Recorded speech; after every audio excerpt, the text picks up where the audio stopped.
ADGP MR Ajith Kumar RSS നേതാക്കളുമായി കൂടിക്കാഴ്ച നടത്തിയതിൽ സർവീസ് ചട്ടലംഘനമുണ്ടോ എന്ന് പരിശോധിക്കുന്നതിന് മുൻഗണന. ഔദ്യോഗിക പദവി ദുരുപയോഗം ചെയ്തുകൊണ്ടായിരുന്നു കൂടിക്കാഴ്ച എന്നതാണ് സംസ്ഥാന പോലീസ് മേധാവി പ്രധാനമായും പരിശോധിക്കുക. കൂടിക്കാഴ്ചയുടെ ഉദ്ദേശം എന്തായിരുന്നു എന്നത് കണ്ടെത്തുന്നത് ശ്രമകരമാണെന്നും വിലയിരുത്തലുണ്ട്. 2023 മെയ് 22-ന് തൃശൂരിൽ RSS നേതാവ് ദത്താത്രേയ ഹൊസബാലയുമായി നടത്തിയ കൂടിക്കാഴ്ച. ഇതിന്റെ 10ാം ദിവസം ജൂൺ 2-ന് തിരുവനന്തപുരം കോവളത്തെ ഹോട്ടലിൽ വെച്ച് RSS നേതാവ് രാം മാധവുമായി നടത്തിയ കൂടിക്കാഴ്ച എന്നിവയാണ് സംസ്ഥാന പോലീസ് മേധാവി ഷെയ്ഖ് ദർവേഷ് സാഹിബ് അന്വേഷിക്കുക. ഈ കൂടിക്കാഴ്ചകളിൽ സർവീസ് ചട്ടലംഘനം നടന്നിട്ടുണ്ടോ എന്നത് കണ്ടെത്തുന്നതിനാണ് അന്വേഷണത്തിൽ മുൻഗണന നൽകുക. ADGP ഔദ്യോഗിക പദവി ദുരുപയോഗം ചെയ്തിട്ടുണ്ടോ, കൂടിക്കാഴ്ചയ്ക്ക് മുന്നോടിയായി സർക്കാരിന്റെയോ ഉന്നത ഉദ്യോഗസ്ഥരുടെയോ അനുമതി തേടിയിട്ടുണ്ടോ എന്നീ കാര്യങ്ങൾ അന്വേഷണ വിധേയമാകും.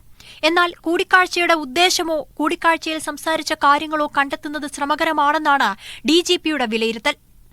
ADGPയുടെയും കൂടിക്കാഴ്ചയിൽ പങ്കെടുത്തവരുടെയും മൊഴികൾ രേഖപ്പെടുത്തുന്നതിനപ്പുറം അന്വേഷണ സാധ്യതകൾ ഇതിലില്ല എന്നതാണ് കാരണം.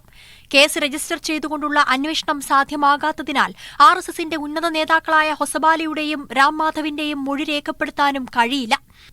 എന്നാൽ അജിത് കുമാറിനൊപ്പം കൂടിക്കാഴ്ചയിൽ പങ്കെടുത്ത RSS നേതാവ് A ജയകുമാറിനോട് മൊഴിയെടുപ്പിന് ഹാജരാകണമെന്നാവശ്യപ്പെട്ട് DGP ഇതിനോടകം നോട്ടീസ് നൽകിയിട്ടുണ്ട്. ദത്താത്രേയ ഹൊസബാലയുമായി നടന്ന കൂടിക്കാഴ്ചയിൽ ജയകുമാറും പങ്കെടുത്തിരുന്നു.